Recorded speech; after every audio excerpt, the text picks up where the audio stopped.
ರಾಜ್ಯ ರಾಜಕೀಯದಲ್ಲಿ ಸಿಎಂ ಕುರ್ಚಿಗೆ ನಡೀತಾ ಇರುವ ಶೀತಲ ಸಮರ ಮಂಗಳೂರಿನಲ್ಲಿ ಶಕ್ತಿ ಪ್ರದರ್ಶನದ ವೇದಿಕೆಯಾಗಿ ಬದಲಾಗಿದೆ. ಸಿಎಂ ಸ್ಥಾನ ಅಲುಗಾಡುತ್ತಿರುವ ಸಂದರ್ಭದಲ್ಲೇ ಸಿದ್ದು ಎಐಸಿಸಿ ಪ್ರಧಾನ ಕಾರ್ಯದರ್ಶಿ ಕೆಸಿ ವೇಣುಗೋಪಾಲ್ ಭೇಟಿಯಾಗಿದ್ದಾರೆ.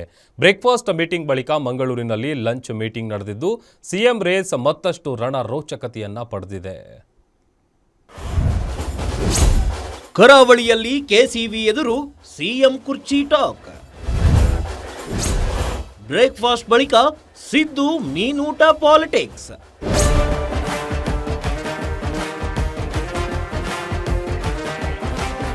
ಕಾಂಗ್ರೆಸ್ನಲ್ಲಿ ಕುರ್ಚಿ ಫೈಟ್ ಜೋರಾಗ್ತಿದೆ. ಇಂದು ಕ್ಲೈಮ್ಯಾಕ್ಸ್ ಸಿಗುತ್ತೆ, ನಾಳೆ ಸಿಗುತ್ತೆ ಅಂತ ಹೇಳ್ತಿರೋ ಮಧ್ಯೆ ರಾಜಕೀಯ ಜೋರಾಗ್ತಿದೆ. ನಿನ್ನೆ ಡಿಕೆಶಿ ಮನೆಯಲ್ಲಿ ಸಿಎಂ ಬ್ರೇಕ್ಫಾಸ್ಟ್ ಆಗ್ತಿದ್ದಂತೆ ಇಂದು ಅದೇ ಪಾಲಿಟಿಕ್ಸ್ ಕರಾವಳಿಗೆ ಶಿಫ್ಟ್ ಆಗಿತ್ತು. ಇಡ್ಲಿ, ವಡೆ, ನಾಟಿ ಕೋಳಿ ಸಾರು ತಿಂದು ರಾಜಕೀಯ ಮಾಡಿದ ಬಳಿಕ ಈಗ ಮೀನೂಟದಲ್ಲಿ ಮತ್ತಷ್ಟು ಚರ್ಚೆ ನಡೆದಿದೆ.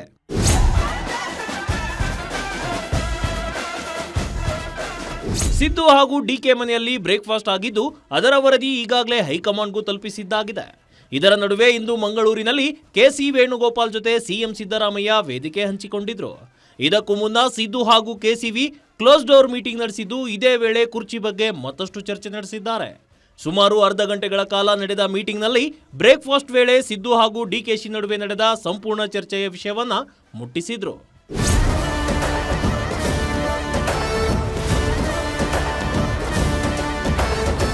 ಇದರ ನಡುವೆ ಸಿಎಂ ಕ್ಲೋಸ್ ಡೋರ್ ಮೀಟಿಂಗ್ನಲ್ಲಿ ವೇಣುಗೋಪಾಲ್ಗೆ ಹೇಳಿದ್ದೇನು ಅನ್ನೋದಂತ ನೋಡೋದಾದ್ರೆ, ಬ್ರೇಕ್ಫಾಸ್ಟ್ ಮೀಟಿಂಗ್ ವೇಳೆ ಡಿಕೆ ಶಿವಕುಮಾರ್ ಜೊತೆ ಮಾತನಾಡಿದ್ದೇನೆ. ರಾಜ್ಯದ ಬೆಳವಣಿಗೆಗಳ ಬಗ್ಗೆ ಹೈಕಮಾಂಡ್ ಏನ್ ಹೇಳ್ತಿದೆ, ಹೈಕಮಾಂಡ್ ಏನೇ ನಿರ್ಧಾರ ಕೈಗೊಂಡರೂ ಅದಕ್ಕೆ ಬದ್ಧ. ಆದರೆ ಮುಂದೆ ಚುನಾವಣೆಗಳಿವೆ, ನೋಡಿ ನಿರ್ಧಾರ ತೆಗೆದುಕೊಳ್ಳಿ. ಆತುರವಾಗಿ ನಿರ್ಧಾರ ಕೈಗೊಂಡ್ರೆ ರಾಜ್ಯದಲ್ಲಿ ಎಫೆಕ್ಟ್ ಆಗುತ್ತೆ. ಮುಂದಿನ ಪರಿಣಾಮಗಳನ್ನ ಗಮನದಲ್ಲಿಟ್ಟುಕೊಂಡು ನಿರ್ಧಾರ ತೆಗೆದುಕೊಳ್ಳಿ.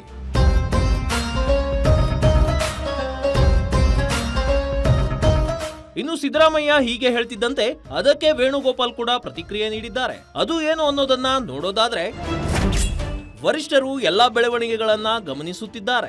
ನೀವು ಡಿಕೆ ಶಿವಕುಮಾರ್ ಒಗ್ಗಟ್ಟಾಗಿ ಕೆಲಸ ಮಾಡಿ.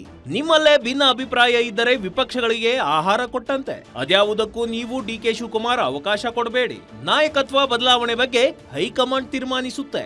ಡಿಕೆಶಿ ಸಿಎಂ ಆಗ್ಬೇಕೋ ನೀವು ಮುಂದುವರಿಯಬೇಕೋ ಹೈಕಮಾಂಡ್ ನಿರ್ಧರಿಸುತ್ತೆ. ಸರ್ಕಾರದ ಗ್ಯಾರಂಟಿಗಳನ್ನ ಯಶಸ್ವಿಯಾಗಿ ಜಾರಿ ಮಾಡಿ ಅಂತ ವೇಣುಗೋಪಾಲ್ ಸಲಹೆ ನೀಡಿದ್ದಾರೆ. ವೇಣುಗೋಪಾಲ್ ಎದುರು ಡಿಕೆ ಸದ್ದು. ಬಂಡೆ ಆಗ್ತಿದ್ದಂತೆ ಟಗರು ಪರವಾಗಿಯೂ ಕೂಗು.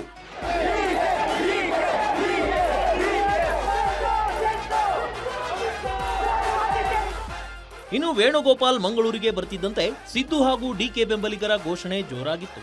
ಶಿವಕುಮಾರ್ ಬೆಂಬಲಿಗರು ಡಿಕೆ ಅಂತ ಕೂಗಿದ್ರೆ, ಸಿದ್ದರಾಮಯ್ಯ ಬೆಂಬಲಿಗರು ಕೂಡ ಸಿದ್ದು ಪರ ಘೋಷಣೆ ಕೂಗಿದ್ರು. ಮಿಥುನ್ ರೈ ನೇತೃತ್ವದಲ್ಲಿ ಕಾರ್ಯಕರ್ತರ ಟೀಮ್ ಮುಂದಿನ ಸಿಎಂ ಡಿಕೆಶಿ ಅಂತ ಜೈಕಾರ ಹಾಕಿತ್ತು. ಬಳಿಕ ಎಂಎಲ್ಸಿ ಐವಾನ್ ಡಿಸೋಜಾ ನೇತೃತ್ವದ ತಂಡ ಸಿದ್ದರಾಮಯ್ಯ ಪರವಾದ ಘೋಷಣೆ ಮೊಳಗಿಸಿದ್ರು.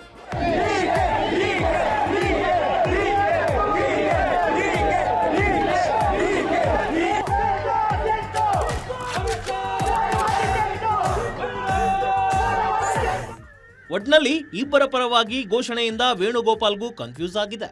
ಮತ್ತೊಂದೆಡೆ ಹೈಕಮಾಂಡ್ ಅಂಗಳದಲ್ಲಿ ಕುರ್ಚಿ ಬಾಲ್ ಇದ್ರೆ ಈತ ಸಿದ್ದರಾಮಯ್ಯ ವೇಣುಗೋಪಾಲ್ ಮುಂದೆ, ನೋಡಿ ಸಾರ್, ಈ ಅವಧಿಯನ್ನ ನಾನೇ ಕಂಪ್ಲೀಟ್ ಮಾಡ್ತೀನಿ, ನೀವೇ ಮಾತನಾಡಿ ಅಂತ ಹೇಳ್ಕೊಂಡಿದ್ದಾರಂತೆ. ಆದ್ರೆ ದೆಹಲಿಯಲ್ಲಿ ಏನು ಚರ್ಚೆ ಆಗುತ್ತೋ ಅದೇ ಫೈನಲ್ ಆಗೋದಂತೂ ಪಕ್ಕ.